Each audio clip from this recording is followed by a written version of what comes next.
ഇന്നത്തെ വീഡിയോ ഒരു skin care video അല്ല, ഹെയർ കെയർ വീഡിയോ അല്ല, ഒരു ഇൻഫോർമേറ്റീവ് വീഡിയോ അല്ല. ജസ്റ്റ് എൻ്റെ ഹാപ്പിനെസ് ഷെയർ ചെയ്യാൻ വന്നിരിക്കുകയാണ് ഞാൻ. എൻ്റെ കുറച്ച് കാര്യങ്ങളും എനിക്കുള്ള സന്തോഷങ്ങൾ എന്തൊക്കെയാണ് അതെല്ലാം പറയാനാണ് ഞാൻ ഇവിടെ വന്നിരിക്കുന്നത്. നിങ്ങൾ എന്തെങ്കിലും ഇൻഫോർമേറ്റീവ് വീഡിയോ ആണ് എക്സ്പെക്ട് ചെയ്യുന്നത്, ജസ്റ്റ് സ്കിപ്പ് ഇറ്റ്. അല്ല, എൻ്റെ വർത്താനം കേൾക്കാൻ ഇഷ്ടമാണെങ്കിൽ ഇരുന്ന് കേൾക്കും. അപ്പോൾ ആദ്യം എനിക്ക് പറയാനുള്ളത്, താങ്ക് യു സോ മച്ച് എൻ്റെ ഫോളോവേഴ്സിനും എൻ്റെ സബ്സ്ക്രൈബേഴ്സിനും. എൻ്റെ ഇൻസ്റ്റാഗ്രാമിൽ 10K ഫോളോവേഴ്സായി. ഇത് എത്ര പേർക്ക് വലിയ കാര്യമാണെന്നൊന്നും എനിക്കറിയില്ല, പക്ഷെ എനിക്ക് ഇമ്മൻസ് ഹാപ്പിനെസ് ആൻഡ് ഗ്രാറ്റിറ്റ്യൂഡാണ് ഇപ്പോൾ കറൻ്റ്ലി എൻ്റെ സിറ്റുവേഷൻ എന്ന് പറയുന്നത്, എൻ്റെ അവസ്ഥ എന്ന് പറയുന്നത്. ലൈക്ക് ഒരു 5 കൺവെൻഷൻ സെൻറ്റർ നിറയെ ആളുകൾ എന്നെ ഫോളോ ചെയ്യുന്നു. ആൻഡ് ദ ബെസ്റ്റ് പാർട്ടീസ്, എനിക്കിതിലൊരു ഒട്ടുമിക്ക പേരുമായിട്ടും നല്ലൊരു കണക്ഷൻ ഉണ്ട്. ഞാൻ മാക്സിമം ആളുകളായിട്ട് എൻഗേജ് ചെയ്തിട്ടുണ്ട്, ഞാൻ സംസാരിച്ചിട്ടുണ്ട്. അവരുടെ കൺസേൺസ്, എനിക്ക് ചിലപ്പോൾ സൊല്യൂഷൻ ഒന്നും കൊടുക്കാൻ പറ്റിയിട്ടില്ലെങ്കിൽ അവരുടെ കൺസേൺസ് ഞാൻ കേട്ടിട്ടുണ്ട്. ഇവർ ചോദിക്കുന്ന എല്ലാ കൺസേൺസിനൊന്നും എൻ്റെ ഉത്തരവൊന്നും ഉണ്ടാവാറില്ല. ഭൂരിഭാഗവും ഒരു ഡെർമറ്റോളജിസ്റ്റിനെ കാണൂ എന്നുള്ളതായിരിക്കും എൻ്റെ ആൻസർ വരിക. അല്ലെങ്കിൽ ഇപ്പോൾ ഞാൻ മെയിനായിട്ട് ചെയ്യുന്ന എന്താണ്, ഒരു പ്രൊഡക്റ്റ് വാങ്ങി അല്ലെങ്കിൽ ഞാൻ യൂസ് ചെയ്തിട്ടുള്ള പ്രൊഡക്റ്റ് അല്ലെങ്കിൽ ഇൻഗ്രീഡിയൻറ്റ് വൈസ് നല്ലതാണ്, റിസൾട്ട് കിട്ടുമെന്ന് തോന്നുന്ന പ്രൊഡക്റ്റ് ഞാൻ പറയുന്നു, ഇത് നല്ലതായിരിക്കും. അല്ലെങ്കിൽ മോശമായിട്ടുള്ള കാര്യമാണെങ്കിൽ മോശമാണെന്ന് പറയുന്നു. അല്ലെങ്കിൽ ഹൈപ്പിൽ നിൽക്കുന്ന ഒരു കാര്യം നിങ്ങളിപ്പോൾ പറ്റിക്കപ്പെടുകയാണ് എന്ന് ഫീൽ ചെയ്യുകയാണെങ്കിൽ അതിനെ പറ്റി പറയുന്നു. ഇതാണ് ഞാൻ മെയിനായിട്ട് ചെയ്യുന്നത്. പക്ഷേ എൻ്റെ അടുത്ത് ഒരുപാട് പേര് ഈ കൺസേൺസ് പറയാൻ തന്നെയാണ് മെയിനായിട്ട് വരിക.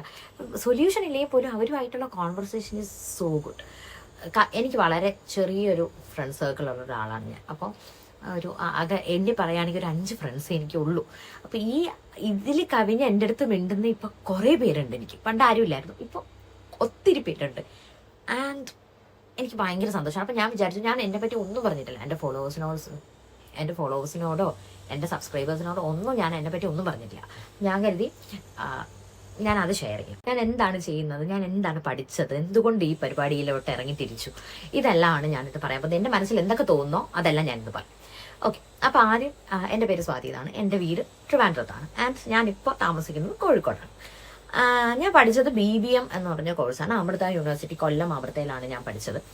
പഠിച്ചു കഴിഞ്ഞാൽ ഒരു വർഷം ഞാൻ ഗ്യാപ്പ് എടുത്തായിരുന്നു PG ചെയ്യുന്നതിന് മുന്നേ ആയിട്ട്. അപ്പോൾ ആ ഗ്യാപ്പ് എടുത്ത സമയത്ത് എനിക്ക് ഈ സ്കിൻ കെയറിനോട് താല്പര്യമുള്ളതുകൊണ്ട് ഞാനൊരു കോസ്മെറ്റിക് സയൻസ് എന്നൊരു കോഴ്സ് എടുത്തു. ഇതൊരു സർട്ടിഫൈഡ് കോഴ്സാണ്. അതിനകത്ത് പഠിപ്പിക്കുന്നത് എന്താണെന്ന് വെച്ചാൽ ഇൻഗ്രീഡിയൻസിനെ പറ്റി പഠിപ്പിക്കും. ഇൻഗ്രീഡിയൻസ് വെച്ച് എങ്ങനെ ഒരു പ്രോപ്പർ ഫോർമുലേഷൻ ചെയ്യാം, ഇതിനെ പറ്റിയൊക്കെ ഡീറ്റെയിൽ ആയിട്ട് പഠിപ്പിക്കുന്ന ഒരു കോഴ്സായിരുന്നു. അപ്പോൾ ഞാനത് പഠിച്ചു കഴിഞ്ഞപ്പോൾ എനിക്ക് ഏകദേശം മനസ്സിലായത് എന്താണ് ഇതിനകത്തുള്ള കളി എന്നുള്ളത് ഏകദേശം നമുക്ക് മനസ്സിലാവും. അപ്പോൾ ഇത് പഠിക്കുന്നതിൻ്റെ ഇടയ്ക്ക് തന്നെ സ്കിൻ കെയർ ഫോർമുലേറ്റ് ചെയ്യുന്നുണ്ട്, പലതും ഞാൻ യൂസ് ചെയ്യുന്നുണ്ട്, പല ഫോർമുലേഷൻസ് ഞാനായിട്ട് ട്രൈ ചെയ്യുന്നുണ്ട്. അത് ഞാൻ ഇപ്പോഴും ചെയ്യുന്നുണ്ട്. എൻ്റെ വീട്ടിൽ ചെറിയൊരു ലാബ് സെറ്റപ്പ് ഒക്കെ ഉണ്ട്. അപ്പോൾ ഞാൻ അവിടെ ഇങ്ങനെ റാൻഡം, ഞാൻ സെയിലൊന്നും ചെയ്യുന്നില്ല, ഞാൻ എൻ്റെതായിട്ടുള്ള രീതിയിൽ ഞാൻ തനിയെ ഇപ്പോൾ ഡിയോഡ്രൻസ് അല്ലെങ്കിൽ ലിപ് ബാം, മോയ്സ്ചറൈസർ, ഇങ്ങനത്തെ ബോഡി വാട്ടേഴ്സ് ഇതൊക്കെ ഞാൻ ട്രൈ ചെയ്യാമായിരുന്നു. അപ്പോൾ ഇതായിരുന്നു ഈ ഒരു ടൈമിലാണ് ഞാൻ ഈ വീഡിയോ ചെയ്യാൻ തുടങ്ങിയത്. പക്ഷെ എനിക്ക് കണ്ടിന്യൂസ് ആയിട്ട് ചെയ്യാൻ പറ്റിയിട്ടില്ല. അത് കഴിഞ്ഞ് അതിൻ്റെ ഇടയ്ക്കായിരുന്നു MBA ചെയ്യാൻ പോയി. ആ ഒരു 1 ഇയർ കഴിഞ്ഞപ്പോൾ ഞാൻ MBA ചെയ്യാൻ മണിപ്പാൽ യൂണിവേഴ്സിറ്റിയിലാണ് ഞാൻ MBA ചെയ്തത്. MBA ചെയ്തു. അത് കഴിഞ്ഞ് അവിടെ നിന്ന് ഇറങ്ങി. അത് കഴിഞ്ഞ് ഞാൻ ഇവിടെ കിംസ് എന്ന് പറഞ്ഞൊരു ഹോസ്പിറ്റലിൽ ഓപ്പറേഷൻസിൽ വർക്ക് ചെയ്യാൻ കയറി. വർക്ക് ചെയ്യണതിൻ്റെ ഇടയ്ക്ക് വെച്ചായിരുന്നു എൻ്റെ മാരേജ് അതിൻ്റെ ഇടയ്ക്കായിരുന്നു. അപ്പം ഞാൻ അവിടെ നിന്ന് ഇറങ്ങി നേരെ കോഴിക്കോട് പോയി. ഞാൻ അവിടെ എൻ്റെ ഹസ്ബൻഡിൻ്റെ ബിസിനസ് ഉണ്ടായിരുന്നു, ഫാമിലി ബിസിനസ് ആയിരുന്നു. അപ്പോൾ ഞാനും അതിൽ ജോയിൻ ചെയ്തു. അതിൽ കുറച്ച് നാൾ വർക്ക് ചെയ്തു. പക്ഷേ എനിക്ക് ആ ഒരു പെർട്ടിക്കുലർ ബിസിനസ്സും ഞാനും തമ്മിലൊരു സിങ്ക് വരുന്നില്ലായിരുന്നു. ലൈക്ക് അത് സാനിറ്ററി വെയർ ബിസിനസ് ആയിരുന്നു. അപ്പം എനിക്ക് ഇതിനെപ്പറ്റി ABCD അറിയില്ല ആദ്യത്തെ കാര്യം. അതിൻ്റെ കൂടെ എനിക്കിത് ഈ യൂറോപ്യൻ ക്ലോസറ്റ്സ്, ഈ ക്ലോസറ്റും എന്താ കമ്മോട്ട്സ് അല്ലേ, ഇതൊക്കെ കാണുമ്പോൾ എനിക്ക് എന്തോ പോലെ എനിക്ക് തീരെ ഇഷ്ടപ്പെടുന്നില്ല. അപ്പം ഞാൻ മെല്ലെ അവിടെ നിന്ന് ഇറങ്ങാം എന്ന് കരുതി. അങ്ങനെ ഇറങ്ങിയിട്ട് അപ്പോഴും ഇടയ്ക്കിടയ്ക്കൊക്കെ ഈ സ്കിൻ കെയറിൻ്റെ വീഡിയോ ഞാൻ ഇടുന്നുണ്ട്. പക്ഷെ എനിക്ക് കൺസിസ്റ്റൻ്റ് ആയിട്ട് ഞാൻ ഒന്നും ചെയ്യുന്നില്ല. അപ്പോൾ അത് കഴിഞ്ഞു ഞാൻ അവിടെ നിന്ന് മെല്ലെ ഇറങ്ങി. അത് കഴിഞ്ഞിട്ടാണ് ഞാൻ എനിക്ക് ഭയങ്കര താല്പര്യമായിട്ട് ക്ലോത്തിങ് ബിസിനസ് സ്റ്റാർട്ട് ചെയ്തു. പക്ഷേ എനിക്ക് അത് ഡെവലപ്പ് ചെയ്യാൻ പറ്റുന്നില്ല. ലൈക്ക് എൻ്റെ ക്ലോത്തിങ് ബിസിനസ് വാസ് വീവേഴ്സിനെ കണക്ട് ചെയ്തിട്ട് ഒരു ബിസിനസ് പ്ലാൻ ആയിരുന്നു എൻ്റെ ഐഡിയയിൽ ഉണ്ടായിരുന്നത്. ഞാനത് സ്റ്റാർട്ട് ചെയ്തു, റൺ ചെയ്യാൻ തുടങ്ങി. ആദ്യമൊക്കെ ഞാനിത് റൺ ചെയ്ത് ഞാൻ കൊണ്ടുപോയി. അത് കഴിഞ്ഞ ഒരു പോയിന്റ് എത്തിയപ്പോൾ ഞാൻ ഈ വ്യൂവേഴ്സിന് കറക്റ്റായിട്ട് ശമ്പളവും കൊടുക്കണം, എന്നാൽ എൻ്റെ സാധനം വിറ്റും പോകുന്നില്ല, അവർക്കൊരു കഷ്ടപ്പാട് വരരുതല്ലോ. അപ്പം ഇങ്ങനൊരു സിറ്റുവേഷനിൽ വന്നെത്തി. അങ്ങനെ എനിക്ക് ആ ബിസിനസ് പോസ് ചെയ്യേണ്ടി വന്നു. ആൻഡ് എനിക്ക് ഭയങ്കര സങ്കടമുള്ളൊരു സംഭവമായിരുന്നു അത്. ഞാനിപ്പോൾ ഇത്രയും കൂളായിട്ട് പറയുന്നുവെങ്കിലും എനിക്ക് ഭയങ്കര സങ്കടമായിരുന്നു. ഭയങ്കര സങ്കടം. എനിക്ക് എന്ത് ചെയ്യണമെന്ന് അറിഞ്ഞൂടാതെ ഞാൻ ഇത്രയും ഇൻവെസ്റ്റ് ചെയ്തു. എനിക്ക് എൻ്റെ കയ്യിൽ കുറേ ഈ വീവ് ചെയ്തതും പ്രിന്റ് ചെയ്തതുമായിട്ടുള്ള ഒരുപാട് മെറ്റീരിയൽസും ഇരിക്കുന്നു. എനിക്ക് എന്ത് ചെയ്യണമെന്ന് അറിഞ്ഞൂടാ. ഇങ്ങനെ ഭയങ്കര ഒരു എന്ത് ചെയ്യണമെന്ന് അറിയാത്തൊരു സിറ്റുവേഷനിൽ ഞാൻ നിന്നു. അങ്ങനെ ബിസിനസ്സും പൊളിഞ്ഞു, ഒരു ജോലിയില്ല, കൂലിയില്ലാണ്ട് ഞാൻ വീട്ടിൽ ഇരിക്കുകയാണ്. അങ്ങനെ എൻ്റെ അടുത്ത് നാട്ടുകാരൊക്കെ ചോദിക്കാൻ തുടങ്ങി, വെറുതെ ഇരിക്കുകയാണോ, ഒന്നും ചെയ്യുന്നില്ലേ? പഴയ ഈ കുറേ പേർക്കൊക്കെ അറിയാം, ഓക്കെ ബിസിനസ് പോസ് ചെയ്തു എന്നുള്ള കാര്യം കുറേ പേർക്ക് അറിയാം. എന്നാലും ചോദിക്കും ഇത് എന്താ ഇപ്പം എന്തായി, അപ്പം ബിസിനസ്സോ. എനിക്ക് ഇവർക്ക് ഉത്തരം കൊടുത്തങ്ങ് മടുത്തു. എങ്ങനെയെങ്കിലും ഒന്ന് രക്ഷപ്പെട്ടാൽ മതി എന്ന് ചിന്തിച്ചപ്പോഴാണ് എൻ്റെ ചേച്ചി ദുബായിലുണ്ടല്ലോ എന്നെനിക്ക് ഒരു പുതിയ ഐഡിയ വന്നത്. അങ്ങനെ ആ ഐഡിയയിൽ പിടിച്ച് ഞാൻ ദുബായിലോട്ട് പോയി. അങ്ങനെ ദുബായിൽ ചെന്ന് ഞാൻ ജോലി തപ്പാൻ തുടങ്ങി. ജോലി തപ്പി കുറേ നാൾ കഴിഞ്ഞപ്പോൾ എനിക്ക് ഒരു ജോലി കിട്ടി. ജോലി കിട്ടിയെന്ന് വെച്ചാൽ എനിക്ക് ഭയങ്കര ഒരു അത്ഭുതം. ഓക്കെ, ദുബായിൽ നമുക്കിവിടെ എക്സ്പീരിയൻസ് ഉണ്ടെങ്കിൽ പോലും ദുബായിൽ ചെല്ലുമ്പോൾ നമ്മളൊരു ഫ്രഷറാണ്. അപ്പം ഇവർ ഈ സാലറി പറഞ്ഞപ്പോഴേ എനിക്കൊരു അത്ഭുതം. ദുബായിൽ ഫ്രഷറിന് ഇത്രയും സാലറിയോ എന്നെനിക്കൊരു തോട്ട് വന്നായിരുന്നു. എന്നിട്ട് ഞാൻ വിചാരിച്ചു ഇങ്ങനെയൊക്കെ ആയിരിക്കും. And I was so desperate. എങ്ങനെയെങ്കിലും ഒരു ജോലി കിട്ടിയാൽ മതി, എനിക്ക് എങ്ങനെയെങ്കിലും എവിടെയെങ്കിലും കയറണം, അങ്ങനെ ഒരു അവസ്ഥയിലായിരുന്നു ഞാൻ. അങ്ങനെ അവിടെ കയറി. അവിടുത്തെ ജോലിയുടെ ടൈമിംഗ് എങ്ങനെയാന്ന് പറഞ്ഞാൽ രാവിലെ 9 to ഈവനിങ് 6, 10 hours ആണ്. 9, 10, 11, 12, 1, 2, 3, 4, 5, 6, 7, ഈവനിങ് 7 വരെയാണ്, 6 അല്ല 7 വരെ. അപ്പോൾ ഞാൻ വിചാരിച്ചു ഓക്കെ കുഴപ്പമില്ല, ആദ്യമൊക്കെ കഷ്ടപ്പെടണമല്ലോ, കഷ്ടപ്പെട്ടിട്ടാണല്ലോ നല്ലൊരു ഇതുണ്ടാവുക, ഒരു ചേഞ്ച് ഉണ്ടാവുക എന്നൊക്കെ ഞാൻ കരുതിയിട്ട് ഞാൻ അവിടുത്തെ ജോലിക്ക് കയറി. ഈ ജോലിക്ക് കയറി, അതായത് അവരെൻ്റെ അടുത്ത് പറഞ്ഞത് ഈ സ്റ്റോറി കുറച്ച് ഇൻട്രസ്റ്റിംഗ് ആയിരിക്കും കേട്ടോ, നിങ്ങൾക്ക് ഇഷ്ടപ്പെടുമായിരിക്കും. ഓക്കെ, അപ്പോൾ ഇവരെൻ്റെ ജോലിക്ക് കയറാൻ തൊട്ടടുത്ത ദിവസം തന്നെ ജോലിക്ക് കയറണമെന്ന് പറഞ്ഞു.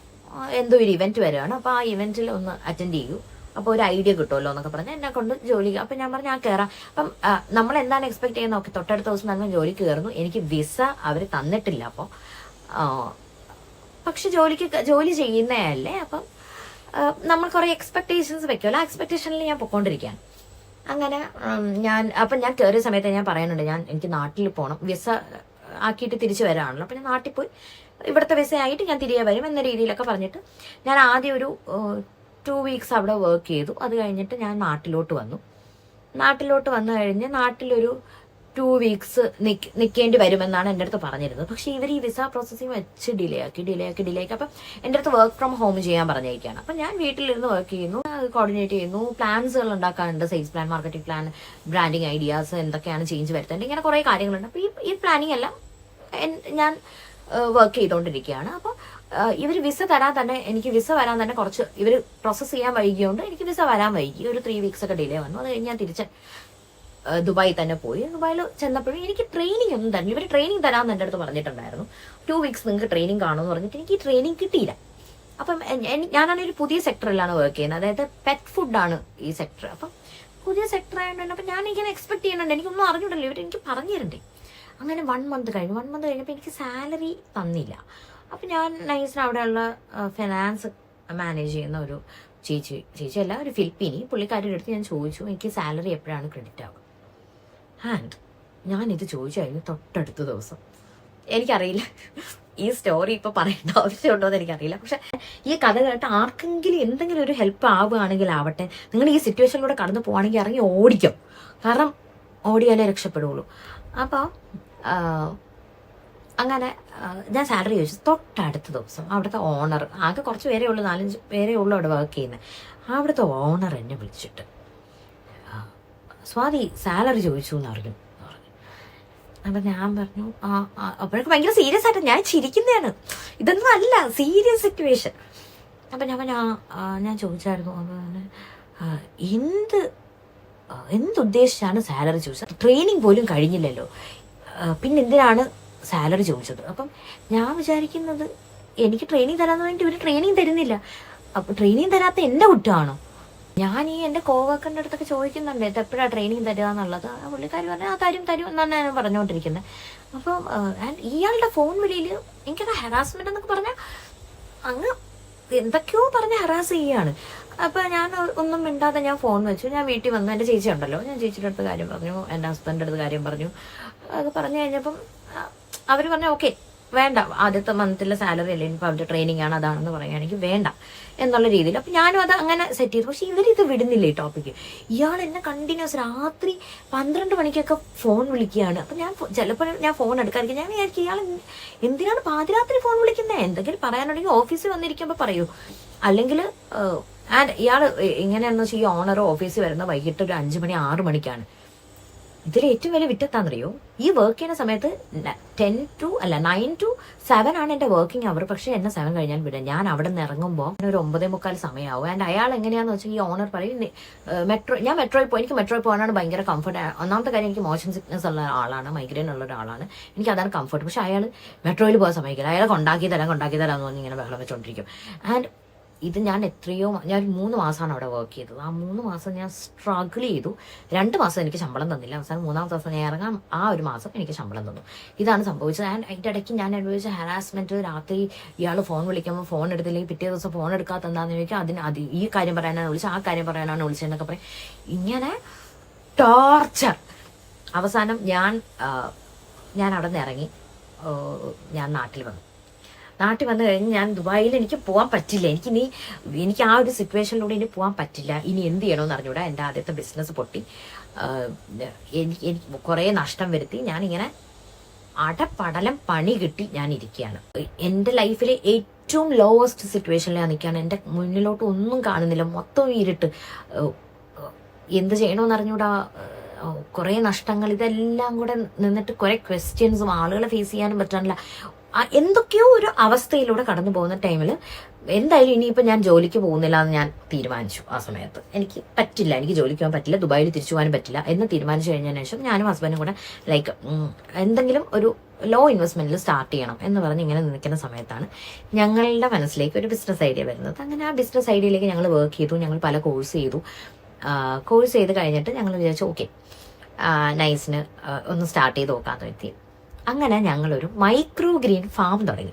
ആദ്യത്തെ ഒരു 6 months ഒക്കെ ട്രയൽ റൺ ആയിരുന്നു. ട്രയൽ റൺ വീഴും എണീക്കും ആ രീതിയിൽ കുറേ ഓടി കഴിഞ്ഞപ്പോൾ ഒരു പോയിന്റ് നമുക്ക് മനസ്സിലായി ഓക്കെ സെറ്റാണ്, മുന്നോട്ട് പോവാം എന്ന് മനസ്സിലായി. അങ്ങനെ ഞങ്ങൾ മെല്ലെ അത് സ്റ്റാർട്ട് ചെയ്തു. ഇപ്പം ദൈവം സഹായിച്ച് നല്ലോണം പൊയ്ക്കൊണ്ടിരിക്കുന്നു. അതിൻ്റെ കൂടെ ഈ ഒരു ബിസിനസ് സ്റ്റാർട്ട് ചെയ്തതിൻ്റെ കൂടെ ഞാൻ ചെയ്യാൻ തുടങ്ങിയതാണ് വീണ്ടും ഇടാൻ തുടങ്ങിയപ്പം ആദ്യമൊക്കെ കണ്ടിന്യൂസ് ആയി ഇടുന്നുണ്ടായിരുന്നു. പിന്നെ എനിക്ക് സ്ട്രെസ് ആവാൻ തുടങ്ങി. ഇത്രയും കണ്ടിന്യൂസ് ഇങ്ങനെ ഇട്ടിട്ട് കാര്യവും ഇല്ലാന്ന് എനിക്ക് പിന്നെ തോന്നി തുടങ്ങി. അങ്ങനെ ഞാൻ വീഡിയോസ് എനിക്ക് പറ്റുമ്പോഴെല്ലാം ഞാൻ വീഡിയോസ് ഷൂട്ട് ചെയ്ത് ഞാൻ വീഡിയോസ് ഇടാൻ തുടങ്ങി. ആൻഡ് എനിക്ക് 10K ഫോളോവേഴ്സ് ഇപ്പോൾ ആയി. I M so happy. ഇപ്പം ഞാൻ ഈ 2 കാര്യങ്ങളാണ് മെയിനായിട്ട് ഫോക്കസ് ചെയ്യുന്നത്. ഒന്ന് ഫാമിൻ്റെ ഉണ്ട്, മെയിനായിട്ട് ഓപ്പറേഷൻസ് എൻ്റെ പാർട്ട്ണറാണ് ചെയ്യുന്നത്, കൂടെ ഞാനും സപ്പോർട്ടിങ് ആയിട്ട് ഞാനും നിൽക്കുന്നു. അതിൻ്റെ കൂടെ ഈ കാര്യവും ഇപ്പൊ തിരിഞ്ഞു നോക്കുമ്പോൾ ഈ കഷ്ടപ്പാടെല്ലാം ഒരു വിധത്തിൽ നല്ലതായിരുന്നു. ഈ ദുബായി പോയതും അവിടെ കിടന്ന് കട്ടയടിച്ചതും ഇനിയിപ്പം എനിക്ക് ജോലി ചെയ്യാൻ പറ്റില്ല എന്ന് തീരുമാനിച്ചതും നാട്ടിൽ വന്നതും ഇതെല്ലാം ഒരു ഇങ്ങനെ കണക്റ്റഡ് ആണെന്ന് എനിക്കിപ്പോൾ ആലോചിക്കുമ്പോൾ തോന്നുന്നു. ആൻഡ് എനിക്കിതെല്ലാം കളഞ്ഞ് എൻ്റെ ഇഷ്ടത്തിന് കുറേ കാര്യങ്ങൾ ചെയ്യാൻ പറ്റുന്നത് എൻ്റെ പാരൻസിൻ്റെയും എൻ്റെ ഇൻലോസിൻ്റെയും സപ്പോർട്ട് കാരണമാണ്. അവരുടെ സപ്പോർട്ടും കൂടി ഇല്ലായിരുന്നെങ്കിൽ ചിലപ്പോൾ ഞാൻ ഫോഴ്സ്ഫുള്ളി എനിക്ക് ഇഷ്ടമല്ലാത്ത ഏതെങ്കിലും ഒരു ജോലിക്ക് ഞാൻ കയറേണ്ടി വന്നേനെ. പക്ഷേ എൻ്റെ കൂടെയുള്ള ആരും അങ്ങനെയല്ലായിരുന്നു. എൻ്റെ കൂടെയുള്ള എല്ലാവരും ഭയങ്കര സപ്പോർട്ടീവായിരുന്നു. ഇപ്പോഴും പല സിറ്റുവേഷൻസിലും ഞങ്ങളെ ഭയങ്കരമായിട്ട് സപ്പോർട്ട് ചെയ്യുന്നത് ഞങ്ങളുടെ പാരൻസാണ്, ഞങ്ങളുടെ സിബ്ലിങ്സാണ്. And finger crossed and I'm so happy. And ഇന്നിപ്പോൾ 10K ആയപ്പോൾ എനിക്ക് തോന്നി ഇതെല്ലാം ഞാൻ ഷെയർ ചെയ്യണം, ഇതെല്ലാം ഞാൻ പറയണം. എന്നെപ്പറ്റി ഒന്നും അറിയാണ്ട് വീഡിയോ കാണുന്നേക്കാളും എന്നെപ്പറ്റി എന്തെങ്കിലുമൊക്കെ നിങ്ങൾ അറിഞ്ഞിരിക്കണം എന്നെനിക്ക് തോന്നി. അങ്ങനെയാണ് ഈ വീഡിയോ ചെയ്തത്. And hope you like this video. And video ഇഷ്ടപ്പെട്ടെങ്കിൽ നിങ്ങളൊരു ലവ് കമൻറ്റ് ചെയ്തോ. അപ്പോൾ ബൈ. ഇനി കൂടുതൽ ഇൻഫോർമേറ്റീവ് വീഡിയോസ് ആയിരിക്കും കേട്ടോ. ഇങ്ങനത്തെ വീഡിയോസൊക്കെ റാൻഡം വല്ലതായിരിക്കും വരിക. ആൻഡ് എനിക്ക് ഈ വ്ളോഗ് എടുക്കാനൊന്നും അറിയില്ല. ലൈക്ക് ക്യാമറയും കൊണ്ടൊക്കെ പുറത്തു പോകുമ്പോൾ ആദ്യത്തെ പക്ഷെ എനിക്ക് സംസാരിക്കാൻ പറ്റില്ല. സംസാരിക്കുമ്പോൾ ആരെങ്കിലുമൊക്കെ എന്നെ നോക്കുന്ന എനിക്ക് ഭയങ്കര പ്രശ്നം. അപ്പം വീഡിയോ അങ്ങനെ എടുക്കാൻ പറ്റില്ല. എന്നാൽ വോയിസ് ഓവർ ചെയ്യാന്ന് വെച്ചാൽ എനിക്ക് എന്തൊക്കെയാണ് എടുക്കേണ്ടതെന്ന് അറിയില്ല. എന്തൊക്കെ ഷോട്ട് എടുത്തിട്ട് ഞാൻ വോയിസ് ഓവർ ചെയ്യണം അതും എനിക്കറിയില്ല. അങ്ങനെയാണ് ഞാൻ ഈ ഡെയിലി വ്ളോഗ്സ് ഒന്നും എനിക്ക് നടക്കുന്നില്ല. പിന്നെ എപ്പോഴെങ്കിലുമൊക്കെ എടുക്കുമായിരിക്കും. ഇപ്പം എന്തായാലും skin care and hair care കാര്യങ്ങൾ മാത്രമേ ഉള്ളൂ കേട്ടോ. അപ്പോൾ ശരി, ബൈ.